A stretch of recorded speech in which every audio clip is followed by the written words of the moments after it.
Maraming salamat sa Hansel Packers. Nanalo ako sa Win Mo Kapuso. Maraming salamat sa GMA at Lactum. Sa isang entry lang ng Lactum, nanalo na po ako sa Win Mo Kapuso! Yay! Nagpapasalamat ako sa Nesty at saka sa GMA. Napakalaking tulong ito sa pamilya ko. Tutok na sa Win Mo Kapuso. Hatid sa inyo ng mga sumusunod.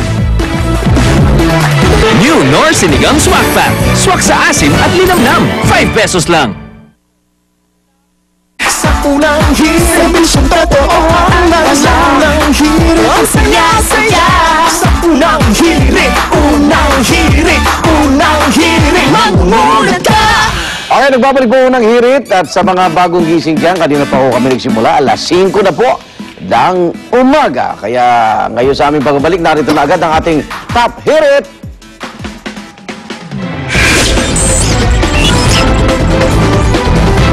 Mga igan, tuloy-tuloy na po ngayon ang tigil pasada ng grupong Piston. Kaya naman ang MMDA, sinuspid din ang number coding sa Metro Manila. Pero maliban po sa Las Piñas at Makati, kasab na rin paghahanda ng MMDA para sa mga may stranded sa mga pasahero.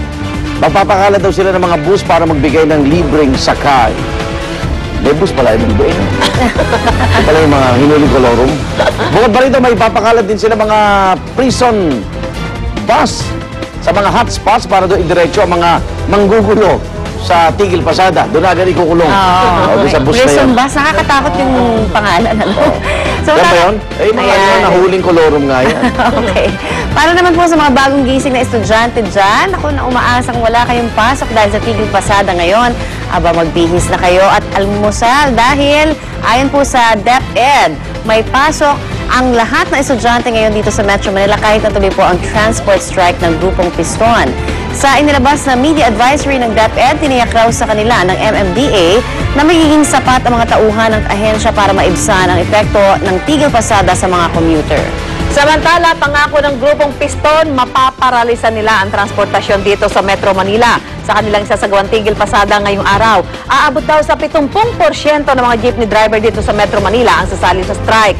Simula kaninang alas 12 ng madaling araw, garahe muna ang may 50,000 sasakyan at driver na miyembro ng grupong Piston. Tatagal ang transport strike hanggang mamayang alas 5 ng hapon. Pero hindi lamang daw dito sa Metro Manila mararamdaman ang tigil pasada dahil kasali rin ang mga transport group na kasapi ng Piston sa Calabar Zone, Southern Mindanao, Caraga Region, Region 10 at Soc Sargent.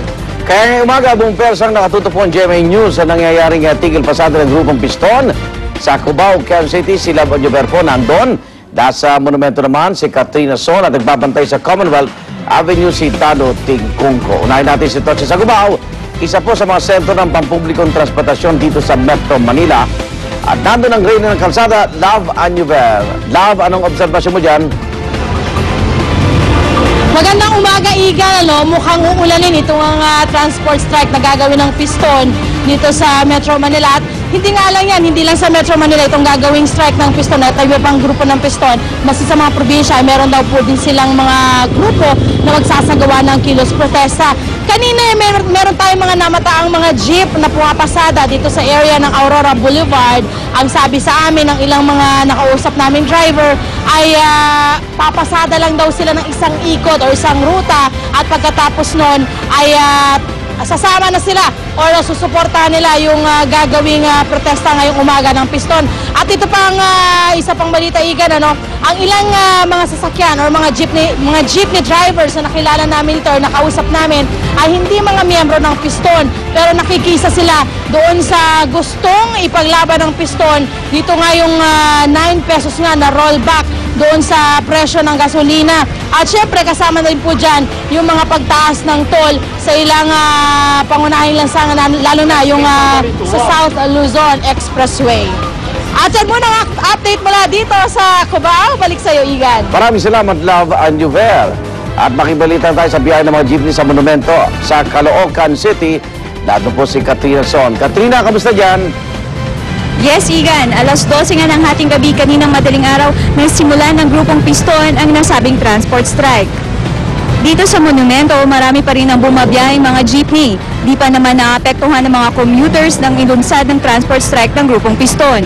Karamihan sa mga pasahero, di din alam na may transport strike ngayon. Naabutan din namin si Mang Boy na miyembro ng nasabing grupo. Di pa nga raw siya tumigil na pumasada dahil maaga pa naman. Maya-maya ay sasama na raw siya. Handa rin daw siyang walang kitain sa araw na ito dahil naniniwala siya sa ipinaglalaban ng kanilang grupo. At yan ang pinakasariwang balita dito sa monumento, Igan. Maraming salamat, Katrina Son. At para sa mga biyahe ng jeepney sa Commonwealth Avenue, nandun po si Dano Tingkungko. Dano! Yes, Igan, kahit umulan kani-kanina lamang ay nananatili pa rin normal ang sitwasyon sa mga oras na ito dito sa Kaba ng Commonwealth, particular na dito sa kinatatayuan natin sa bahagi nga ng Philcoa. Sa pag-iikot natin, Igan, sa nakalipas sa isang oras mula sa dulo ng Commonwealth dito nga sa may Philcoa hanggang sa Commonwealth Tandang Sora, hindi pa ganong ramdam ang epekto ng transport strike, lalo at maaga pa at hindi pa ganon karami ang mga pasahero sa daan. Bagamat may mga ilan-ilan tayong jeep, taxi at busa, nakita natin pumapasada pa rin sa nakalipas na isang oras. Isa sa mga mahalagang lugar itong bahagi ng Commonwealth Philcoa na bantayan kung susukatin natin ang epekto ng transport strike dahil isa ang Commonwealth Philcoa sa mga main loading at unloading points ng mga pasahero. Hindi lang kasi ito nasa dulo ng Commonwealth, kundi malapit din ang lugar na ito sa mga government agency, pribadong kumpanya at mga universidad at paaralan. Kaya maya-maya lamang ay magbabalik tayo para magbigay ng update sa sitwasyon dito nga sa ating kinatatayuan sa Commonwealth Philcoa. Balik sa iyo, Igan. Maraming salamat, Dano Tingkungko. O Susan, ano yung nag-uusapan natin sa transport? Sabi ko, ingat yung mga nagko-cover ng transport strike. Samantala, sinuspindi muna ng LTFRB ng 30 araw ang lahat ng bus ng Saulog Transit kasunod na nangyaring aksidente sa North Luzon Expressway noong Sabado. 3 ang nasawi sa pagtaob ng bus sa kasagsagan ng malakas na ulan sa kilometer 35 northbound ng NLEX Sabado ng hapon.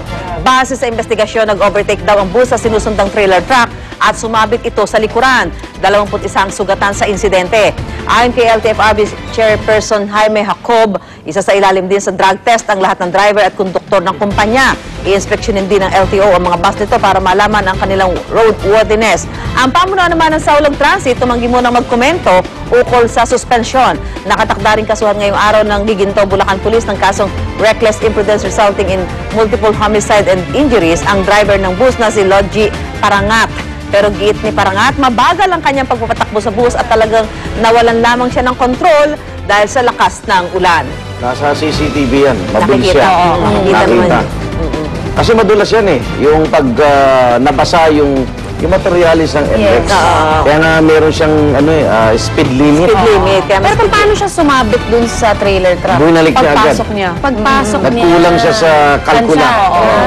Okay. Kasi overtake siya, babalik siya sa linya dahil ang mga bus sa kanan lang yan. Yes, yes. Bagal dapat sila eh. Kasi Siguro yung pagbalik niya yun, sumabit na siya.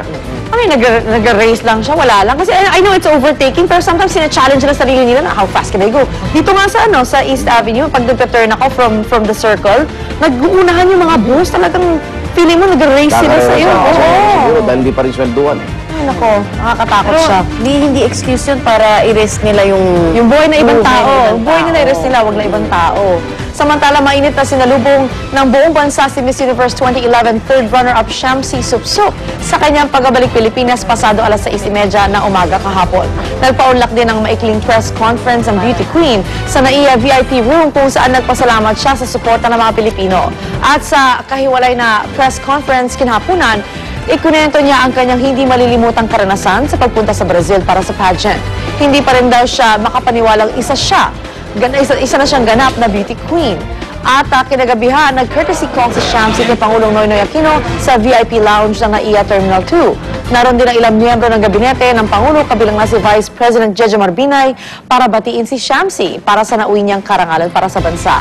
Ngayong araw naman inaasahang magkakaroon ng motorcade si Shamsi sa Quezon City, UP Diliman at magtatapos ang parada sa Makati High School kung saan siya nag-aral. Salutatorian siya dyan. Oo. Eh, boyfriend na po yan. Ganda niya. Oo.